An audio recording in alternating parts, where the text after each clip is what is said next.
থামুন থামুন। এই কে তুই? মাহি, তুমি টাকার জন্য এতদিনে আমাদের ভালোবাসা শেষ করে একটা বুড়োকে বিয়ে করলে।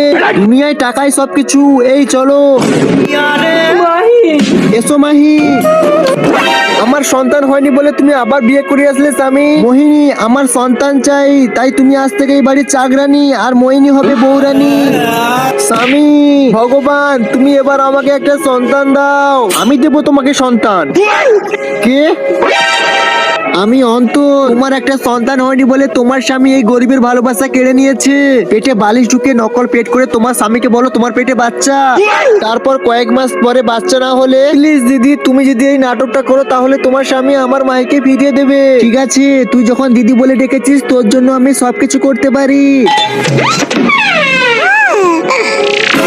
এ কি মোহিনী, তোমার পেটে হঠাৎ করে সন্তান এলো কি করে? ভগবান আমার কষ্ট দেখে আমার গর্ভে সন্তান দিয়েছে স্বামী। এতদিন পরে যখন দয়া করছে ডাইরেক্ট বাচ্চা দিতে পারতো। স্বামী, এবার তুমি একে ঘর থেকে বের করে দাও। এই আমি আসতে এই বাড়িতে তোর মঙ্গল হলো আর তুই আমাকে তাড়াতে চাইছিস? এই দূর হ, লোকে ছাড়ি দূর হ। যেদিন তোর বাচ্চা হবে তুই সেদিন আসবি। দিদি এদিকে আসো। তোর জন্য আমাকে বাড়ি থেকে তাড়িয়ে দিয়েছি, এখন আমি কোথায় যাব? আইডিয়া। দিদি, পেট থেকে বালিশ বের করে কাপড়ে জড়িয়ে বলো তোমার বাচ্চা হয়েছে।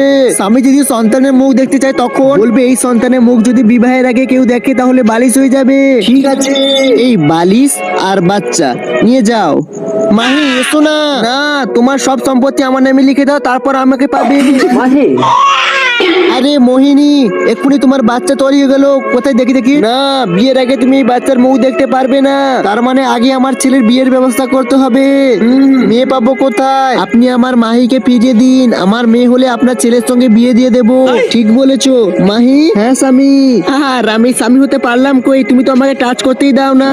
আমি কি স্ক্রিন টাচ মোবাইল নাকি যে আমাকে টাচ করে আমার ফোল্ডার খুলে দেবে? আমার ফোল্ডার খুলতে হলে দলিলের টিপ দিতে হবে। দরকার নেই ভাই, তোর জিনিস তুই নিয়ে যা।